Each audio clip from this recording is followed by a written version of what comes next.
पिता की जिद ने बचाई बेटे की जिंदगी।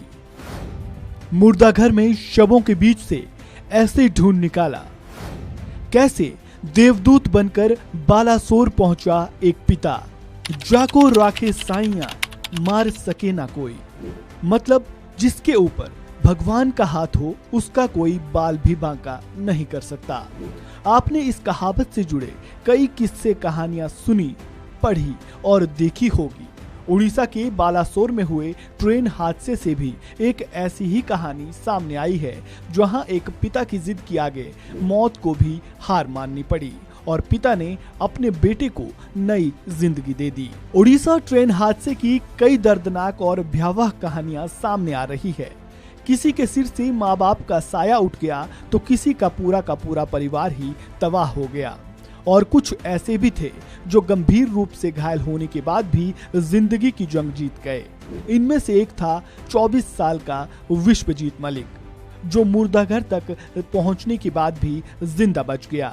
टाइम्स ऑफ इंडिया की रिपोर्ट के मुताबिक विश्वजीत के पिता हादसे से कुछ घंटे पहले ही अपने बेटे को शालीमार स्टेशन से कोरोमंडल एक्सप्रेस में बैठाकर आए थे, लेकिन तब उनको इस बात का अंदाजा नहीं था कि उनका बेटा इतने बड़े हादसे का शिकार हो जाएगा।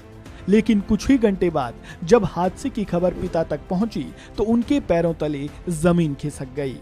पिता ने आनन फानन में बेटे को फोन मिलाया और गनीमत ये रही कि बेटे ने फोन उठा भी लिया और अपनी हालत के बारे में पिता को बताया। विश्वजीत से बात करने के बाद उसके पिता हीलाराम मलिक को ये अंदाजा हो गया था कि वो गंभीर रूप से घायल है। पिता ने तुरंत अपने बहनोई को बुलाया और वे एम्बुलेंस लेकर बालासोर के लिए निकल पड़े। 230 किलोमीटर का सफर तय करने के बाद जब वे बालासोर पहुंचे तो वहां का मंजर देखकर वे स्तब्ध रह गए। चीख पुकार और लाशों के ढेर के बीच बेटे को ढूंढना बहुत मुश्किल काम था। एक ओर जहां सब लोग अपनों के जिंदा रहने की उम्मीद खोते जा रहे थे, वहीं दूसरी ओर हीलाराम बार बार ये कह रहे थे कि उनका बेटा जिंदा है। बेटे को ढूंढते ढूंढते हीलाराम अस्थाई मुर्दाघर के पास पहुंचे, जहां हादसे में मरने वालों के शवों को रखा गया था। पहले तो अंदर जाने की अनुमति नहीं मिली, लेकिन तभी किसी ने एक हाथ हिलते हुए देखा।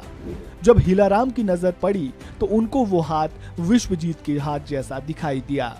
वे फौरन अंदर गए और उसे वहां से निकालकर बालासोर के सरकारी अस्पताल ले गए। हालत गंभीर थी तो वहां से उसे कटक मेडिकल कॉलेज रेफर किया गया। इसके बाद पिता और फूफा उसे अपने साथ कोलकाता ले गए।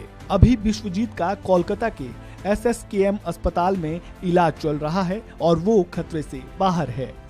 विश्वजीत के हाथ और पैर में फ्रैक्चर है और शरीर पर कई जगह गंभीर चोटें आई है। तो ये थी कहानी उस पिता की जिसने अपने बेटे को मौत के मुंह से जिंदा बचा लिया। इस वीडियो में फिलहाल इतना ही। आपको जानकारी कैसी लगी कमेंट बॉक्स में राय जरूर दें और खबरों से जुड़े ताज़ा अपडेट के लिए वन इंडिया हिंदी को सब्सक्राइब करना बिल्कुल ना भूलें।